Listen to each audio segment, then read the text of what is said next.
안녕하세요. 머니케어 뉴스 진행하도록 하겠습니다. 시장에 대해서 좀 이야기를 좀 드려보는 시간 가져보도록 하겠습니다. 요즘 헤드라인에 이런 게 뉴스에서 가장 많이 나옵니다. 산타랠리냐? 조종장세냐? 여러분들 이런 헤드라인이 왜 나올 것 같습니까? 자, 올라올 만큼은 올라왔는데 더 올라갈까? 뭐 이런 퀘스천 마크고요. 그렇지만 올라왔는데 그러면 쉬어갈까? 이런 부분에 대해서 생각을 해봐야 되는 것들이죠. 보통 이렇게 헤드라인이 이렇게 나온다고 생각할 때는 보통 관망하는 것이 좋은 장세다라고 생각하시면 좋을 것 같아요. 자, 펀드를 또 관리하시는 분들이 계실 거예요. 퇴직금이라든지 아니면 뭐 IRA 이런 거 하시는 분들도 이럴 때는 어떻게 됩니까? 포지션을 좀 더 보수적으로 가는 것들이 훨씬 더 유리하지 않나 이렇게 보고 있습니다. 그러니까 관망 쪽이죠. 약간 캐시화 시켜주는 것이 상당히 좋다. 그래서 방향성 같은 것들이 크게 바뀌는 시그널이 나올 때 진행하시면 된다 생각하고요. 저는 지금부터는 공격적인 포지션에서 약간, 그래서 방어적 포지션으로 잠깐 전환해 두셨다가 다시 시장 상황이 바뀌면 공격적 포지션을 잡아가는 것들이 상당히 좋은 시절이라고 생각을 하고 있습니다. 자, 그러면서 전반적인 시장 상황 우리 한번 확인해 보는 시간 가져보도록 하겠습니다. 도움이 되시면 좋아요, 구독 잊지 마시고요. 자, 유가부터 한번 살펴보도록 할게요. 뭐, 지정학적 리스크, 실제로 뭐, 우리가 중동에서 참전을 한다. 예를 들어서 팔레스타인 지구의 뭐 전쟁 크게 확대된다. 그러면 유가는 뭐 100불이 넘어가는 건 당연할 거라고 생각을 합니다. 자, 그런데 시장은 별로 그것에 무게를 두지 않고 있다라는 것들이죠. 뭐, 제가 보면 뭐, 정치적으로는 정확하게는 알 수는 없으나, 뭐, 중동에 있는 우리 이슬람 쪽 계통도 하마스는 싫어합니다. 팔레스타인은 좋아하고, 뭐, 이 정도 차이인 걸로 생각을 해보면 크게 문제가 심각해지지만 않는다고 한다면 지금 유가 부분은 크게 걱정할 일은 아닌 것 같다라고 생각을 하고 있습니다. 뭐 지난해 같은 경우도 겨울이 오면서 유가가 상당히 오르지 않겠나 하면서 걱정을 많이 했는데 지금의 모습으로 봐서는 괜찮다라고 생각을 하고요.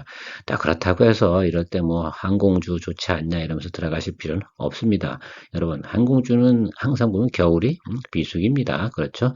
봄이 오기 전에 매수하셔야 되는 것들이 지금 겨울로 들어서고 있지 않겠습니까? 그렇다고 한다 그러면 조금 나중에 좀 더 관망을 하시고 보는 것들이 항상 급하게 들어가서 좀 문제가 좀 되고요. 원달러 환율 지금 최근 1350원 이상에서 1300원 초반대 제가 자리 잡을 거다라고 이야기를 드렸고요.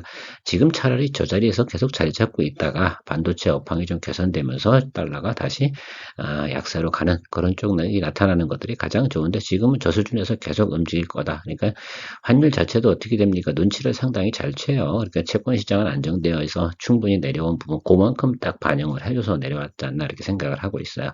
저 수준에서 움직일 거라고 생각을 만약 환율이 원화 약세로 간다라고 한다면 뭐 주식이야 당연히 안 좋은 쪽으로 흘러갈 가능성이 상당히 높습니다. 자, 그런 점들이 우리가 기본적으로 인지해야 되는 상황이라 생각하고요. 뭐 무엇보다 제가 제일 중요하게 생각하고 있는 것은 바로 미국의 믹스지수입니다. 뭐 지난주에서도 계속 이야기 드리고 있습니다만 최근 이 구간 안에서는 여러분 주가가 상당히 잘 상승을 했지 않습니까? 투자 심리가 상당히 안정화되던 구간입니다. 이제 뭐 아주 급격히 내려와 버려서 차라리 좀 설설 내려왔으면 좋은데 항상 시장은 그러니까 그렇게 반영을 한다. 그래서 이 구간도 우리가 주가가 상승하던 구간이라고 생각하시면 되고 여기도 마찬가지입니다. 그렇다고 하면 앞으로 이런 구간들이 나타날 가능성이 상당히 높지 않나 이렇게 생각을 해요. 지금부터 눈치를 상당히 보잖아요. 그러니까 투자 심리가 움직이는 폭이 안정화되는 폭이 상당히 작아지는 겁니다. 자, 그렇다면 여기서 인지해야 되는 것들 뭐예요? 포지션을 갖다가 강하게 잡아갈 구간은 아니구나라고 생각을 해 주셔야 되는 겁니다. 오히려 수익이 많이 나신 분들 같은 경우 이때는 뭐 펀드라고 그러면 좀 현금화 시켜주는 쪽 이쪽으로 움직이셔야 되는 것도 마찬가지라 생각을 하고요. 최근 투자하신 분들도 많이 계시지 않습니까? 미국제 장기 투자하신 분들은 제가 알기로는 많이 있을 것 같아요. 한국 국채도 마찬가지고요. 지금쯤이면요, 수익 실현을 하시는 게 상당히 좋습니다. 저는 뭐 단기적으로 해서 포지션 뺐어요. 그래서 수익 실현을 하고, 물론 이틀, 3일 걸리니까 지금쯤 신청하는 게 상당히 맞을 겁니다. 주식을 또 한다고 하더라도 지금은 어떻게 이제 수익이 나는 것들 무조건 테이크아웃 하는 것들이죠. 예를 들어서 제가 지난주에 아니고 그냥 며칠 안 됐군요. 뭐 MC넥스 같은 경우도 3만 원 넘어가니까 수익 실현하겠다라고 말씀드리고 있고요. 최근에 LG노텍이라든지 뭐 자화전자 이런 게 좀 반등이 올라오고 있습니다. 자, 그럴 때 좋을 때 어떻게 됩니까? 빨리빨리 수익 실현하면서 캐시화 시켜나가는 작업을 하는 것이 훨씬 더 우리 포트폴리오 향후에 구상할 때 좋지 않나를 생각을 하고 있어요. 자, 그러면 우리 빅스지수가 이 아랫단으로 내려봤자 앞으로 뭐 일주일 이내는 뭔가 나타날 가능성이 상당히 높은데요. 그러면 11월 말이 됩니다. 12월 달 되면서부터는 각종 지표가 또 다시 나오기 시작을 하면 시장은 또 교란이 올 거라 생각하면 될 것 같고요. 그렇다고 해서 다시 쪽으로 급격하게 튀냐 이런 부분은 아닌 것 같고요. 경기 침체 이슈가 나오면서 어떻게 됩니까? 짧은 구간으로 계속해서 어떻게 돼요? 이런 식으로 움직일 가능성이 상당히 높을 것 같아요. 그러니까 급격하게 안 좋은 소식과 급격하게 좋은 소식이 계속 교차되면서 움직이는 시장이 나타날 가능성이 이제부터는 상당히 많이 있지 않나라고 생각을 하고 있습니다. 어쨌든 누드와 빅스 지수가 하단 쪽에 위치했으니까 지금부터는 또 일반적으로 생각해 보면 수익 실현을 해 나가는 그런 구간이면 틀림이 없다라고 말씀드리도록 하겠습니다. 그래서 저는 지금 그동안 좀 물려있던 주식들이 수익이 나거나 그러면 현금화 하고요. 국채 투자하신 분들 같으면 지금 단기적으로는 지금 숏 포지션을 잡아서 수익 실현하는 것도 괜찮고요. 아마 최근에 미 국채라든지 10년물 이상의 국채를 투자하신 분들은 10% 이상 수익이 다 나셨을 거라고 생각을 합니다. 무조건 예를 들면 모든 것들도 다 변동폭이 있는 거 아니겠습니까? 자, 그 점을 잘 체크해 주시면 좋을 것 같고 채권도 아마 이렇게 움직였을 겁니다. 그 점 인지해 주시고요. 자, 그런데 우리가 좀 봐야 되는 것들은 미국 증시가 상당히 전 중요하다고 봅니다. 미국 증시가 V자 반등을 해버렸습니다. 자, 그리고 윗 고점에서 더 상승폭을 갖다가 넓히지 못하고 계속해서 상승폭을 줄여가고 있는 그런 상황이에요. 미국 증시가 오른다고 한국 증시가 안 오를 땐 상당히 많죠. 근데 반대로 보면 미국 증시가 하락할 땐 100% 한국 증시는 하락한다. 뭐 100%는 물론 아니긴 합니다만 전반적으로 흐름 자체는 그렇게 가더라 이겁니다. 참 아쉬운 것들이죠. 그래서 그런 부분들 체크해 보면 지금은 미국 증시들은 나름 고점 위치에 올라와 있다. 단기적 고점이거든요. 그래서 추가적으로 추세적으로 상승하려고 한다 그러면 뭐가 좋아야 됩니까? 각종 경제 지표라든지 실적 이런 것들이 점점 좋아져야 되는지 실적 발표 시즌 다 끝났잖아요. 자, 그럼 브레이크 타임 한번 가져주는 것들이 당연히 나타날 겁니다. 지금부터 만약에 좋아진다 그러면 아마도 지금 최근에 증시가 V자 반등한 건 어떤 겁니까? 바로 채권 금리의 안정 때문에 나타난 것들 아니겠어요? 물론 오늘 시진핑하고 바이든이 만나니 많이 그런 뉴스가 있기는 한데 그 기간 동안 어떻게 돼요? 보합 장세 이때 수익 실현하고 나와야 되는 그런 겁니다. 그래서 쉴 땐 쉬고 공격할 땐 공격하고 이렇게 가면 상당히 좋다라고 생각을 하고 있고요. 저는 어쨌든 그 다음 주까지 계속해서 수익 실현을 해 나가는 쪽으로 생각을 하고 있습니다. 현금화 시켜놔서 아무것도 안 하는 거잖아요. 그럼 아무 일도 벌어지지 않습니다. 그래서 걱정할 일도 없고요. 자, 그렇게 생각하시면 얼마나 좋지 않나 이렇게 생각을 하고요. 아마도 지금 여기 이 구간에 매물은 상당히 많이 있을 거예요. 그런데 지금 최근에 어떻게 해서 채권 때문에 급격하게 하락했다가 한 달 동안 나타난 일이 바로 이 일입니다. 이 V자 반등을 제대로 다 즐기신 분들이 많이 계신지 안 계신지 모르겠습니다만 제가 여러분들한테 한 2주 전이죠. 그러니까 금요일 날인데 자리 잡았다라고 말씀드렸던 기억도 있습니다. 자, 이렇게 움직여서 올라왔습니다. 그것이 V자 반등으로 나타날지 서서히 올라오는 건 알 수 없으나 우리가 항상 보면 제자리까지 올라오고 나면 여기서 어떻게 돼요? 좀 쉬었다 가는 것들이지. 항상 보면 눌리고 나면 올라와서 쉬는 구간. 그리고 나서 시장이 환경이 좋다면 올라가는 것들이고요. 그렇지 않다 그러면 하락으로 꽂히는 것들이겠죠. 좀 다행인 것은 이런 것들 같습니다. 미국 증시가 221 이동평균선 하단으로 내려가서 위치한 건 아니구나라고 생각해보면 경기 침체라든지 시장에 나오고 있는 채권금리 이런 것들은 상당히 관리를 잘 하고 있는 모습으로 생각을 하지만 자 올라오고 나면 제가 항상 무슨 일이 있다고 말씀드렸으니 이평선의 교차 구간 이런 것들이 나타나니까 브레이크 타임 분명히 가져줘야 된다라고 생각하고 계시면 좋을 것 같아요. MACD 시그널 상에서도 말입니다. 확장 다음에 어떻게 됩니까? 보합권이 유지가 되는 구간이 지금 들어서고 있다 생각하시면 되고요. 우리가 좀 많이 보는 것들은 나스닥 지수를 여러분들 많이 보시지 않습니까? 지금 나스닥 지수 우리가 살펴보면 특히 이제 매물대를 한번 살펴보세요. 이 구간에 상당히 많은 매물이 포지션하고 있다는 점입니다. 그래서 그냥 마냥 올라가는 것도 아니고요. 아마 상승폭이 어떻게 돼요? 하루하루 가면서 어떻게 됩니까? 조금씩 줄어드는 걸 느끼실 수 있을 겁니다. 빅스 지수도 쭉 떨어진 다음에 사사사사사 이렇게 가고 있잖아요. 그런 것들과 같은 의미다. 지금 사람들은 어떻게 돼요? 수많은 고민에 빠져 있을 거라 생각이 듭니다. 그렇죠? 특히 이제 매일같이 투자하고 매수 매도를 해야 되시는 분들 같은 경우는 지금 같은 날 엄청나게 헷갈리지 않습니까? 이게 상승하는 것도 아니고 하락하는 것도 아니고 일은 했는데 수익성은 별로 나오지 않는 그런 구간이라고 생각하시면 되거든요. 자, 그래서 우리가 조금 이럴 때는 그냥 관망이나 현금화 시켜주는 쪽으로 가는 것들이 상당히 좋다. 그래서 여기서 다시 한번 눌려버리면 다시 한번 또 마이너스 상태로 가는 분들 상당히 많거든요. 자, 그런 것들 생각해보면 수익된 것들 더 욕심부리지 말고 현금화 시켜놓고 다음 기회를 또 노려보는 것도 상당히 좋은 것들이라고 전략으로 생각하고 있습니다. 코스닥 시가총액 비중 큰 우리 에코프로 관련된 기업들 있지 않겠습니까?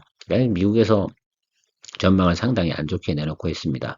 뭐 심지어는 뭐 에코프로비안 같은 경우는 타겟 프라이스를 12만 원까지 내놓는 것들이 있는데 중요했던 건 그 전체적인 내용은 전 이렇게 생각해요. 12만 원이 가든 안 가든 지금 2차전지 관련된 내용들은 주로 어떤 겁니까? 숏 포지션을 갖다 더 많이 아직도 잡고 있구나라는 것들을 우리가 인지할 수 있다는 것들이죠. 그래서 공격적으로 가실 이유는 별로 없다. 뭐 어쨌든 아직까지도 수산화 리튬 관련된 가격들 이런 것들은 상당히 낮다라고 생각하시면 될 것 같아요. 그래서 이 부분들이 좀 회복되는 구간이 나타나는 것들은 조금 더 시간이 좀 주어져야 되지 않나 생각을 하고 있습니다. 또 이런 것들이 있겠죠. 지금 같은 경우는 뭐 자동차 뭐 여러 가지가 있겠지만 연말 되면 특히 이제 전기차 같은 경우는 재고량이 상당히 많이 존재합니다. 뭐 테슬라 관련된 내용도 뉴스가 그닥 좋지는 않고요. 자, 그런 거 또 LFP 배터리를 쓰니 많이 뭐 그걸 떠나가지고 일단은 재고 소진하는 구간입니다. 그래서 그런 것들 좀 지나고 나서 우리 주가를 충분히 조정을 받고 나면 다시 한번 또 어떻게 돼요? 저는 이런 것 같아요. 만약에 제가 그 2차전지 관련해서 투자를 한다 그러면 그래 그냥 저는 글로벌 리서치의 의견을 따라보기로 하겠습니다. 내가 자꾸 전망하는 게 뭐가 좋겠어요. 외국인이 매수를 들어오냐 안 들어오냐가 상당히 2차전지 랠리가 있냐 없냐가 또 관건이 되는 거 아니겠습니까? 아 이거 뭐 이미 매수했으니까 나 무조건 긍정적으로 볼 거야 라고 하시는 분들도 계실 수는 있겠으나 저는 이렇게 생각합니다. 그냥 외국인이 리포트를 전환했어요. 바이 포지션으로 바꿨어요. 그럼 그때 같이 사면 되지 않나라고 생각을 하고 있습니다.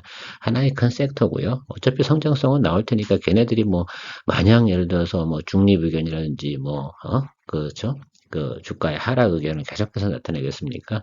저는 뭐 그렇게 생각하진 않거든요. 때가 되면 그럼 오히려 이렇게 뉴스가 나올 때 있지 않습니까? 좀 기다려 보는 거죠. 할 수 없잖아요. 뭐 들고 계신 분들도 기다려 보는 것도 맞고요. 자, 그런 의미에서 보면 저는 앞으로 글로벌 리서치에서 증권사들이 그런 것들 바이 의견으로 바꿀 때 무조건 저도 따라서 들어갈 생각을 좀 가지고 있다는 것들이죠. 아무튼 지금 현재 상태는 이렇기 때문에 코스닥 시장이 좋을 만한 이유는 별로 없지 않나 이렇게 생각하고 있습니다. 그래서 그냥 좀뭐 이건 코스닥 차트는 아니고 코스피 차트인데요. 뭐 조정을 갖다 충분히 받은 듯해 보이지만 사실은 그렇지 않죠. 첫날에 그 갭 상승을 쭉 치고 올라왔기 때문에 상당히 많이 올라온 겁니다. 실제로 보면 미국 증시의 포지션은 어디까지 온 겁니까? 그렇게 예를 들어서 우리 그 코스피가 안 올라온 건 아니거든요. 여기 요 구간을 따져보면 미국은 차근차근 올라온 거고요. V자를 생각해보면 요 구간에서 지금 멈춰 있는 거 맞거든요. 한국 증시가 조금 그 와중에 이 갭이 너무 크게 올라갔으니까 어떻게 된 거예요? 여기 구간이. 예, 그렇죠. 이렇게 조정을 받은 거죠. 생각하면 됩니다. 그래서 이 자리에서 지금 멈춰 있는 것들이 극히 정상적인 구간이다라고 저는 생각을 하고 있어요. 제가 그 2450 뭐 이렇게 이야기를 드렸지 않습니까? 전주에. 그래서 그런 것들 다 대부분 예상이 맞았고요. 222동 평균선 무난히 올라가서 자리 잡으를 안착을 하는 것이 상당히 좋은데 지금은 안착을 위한 첫 번째 단계다라고 생각을 해주시면 좋을 것 같아요. 엄청나게 지금 시장이 안 좋은 건 아닙니다만 지금 이 정도 상태에서는 잠깐 브레이크 타임을 적어도 2주 정도는 가져가지 않을까라고 생각을 합니다. 아직도 그래서 지금은 쇼커버링 들어온 거라고 생각하시면 될 것 같고 윈도우 드레싱 뭐 이런 것들은 아직 남았지 않나 이렇게 생각을 하고 있어요. 살짝 정도 한 번 정도는 단기적으로 올라갈 수 있는 텀은 좀 주어지긴 했는데 지금은 조금 보수적인 관망으로 좀 가시는 게 좋겠다. 오히려 그리고 내가 예상했던 것보다 수익이 잘 난 종목들이 있다라고 하는데 언론은 현금 수익으로 현금으로 수익 실현해서 매도를 쳐야 결과적으로 수익을 실현하는 거 아니에요. 그래야 내 돈 되는 거 아니겠습니까? 주식이 어려운 게 항상 그런 거 아니겠어요? 더 막 들고 있을까? 안 들고 있을까? 뭐 그런 이야기들 많이 하고 있는데요. 저는 그렇게 보고 있습니다. 시장 전체적인 상황은 좀 그렇게 보고 있어요. 그래서 저는 지금은 현재는 현금화 비중이 상당히 높습니다. 그래서 웬만큼 돼서 제가 타깃 프라이스라는 걸 정해놓긴 했지만 지금은 그런 때는 아닌 것 같습니다. 자, 그래서 어떻게 됩니까? 내가 생각했던 것보다 이제 수익이 다 플러스로 전환이 되어 있는 것들은 대부분 하나 둘씩 차트 봐 가면서 트레이딩해서 수익 실현해 나가고 있는 그런 단계라고 생각을 하고 진행하고 있습니다. 여러분들도 제 의견에 참조하셔서 좋은 전략 만들어 보시면 도움이 되시지 않을까 생각하고 있습니다. 늘 여러분들의 투자 생활에 도움이 되도록 노력하는 머니케어 뉴스였습니다. 감사합니다.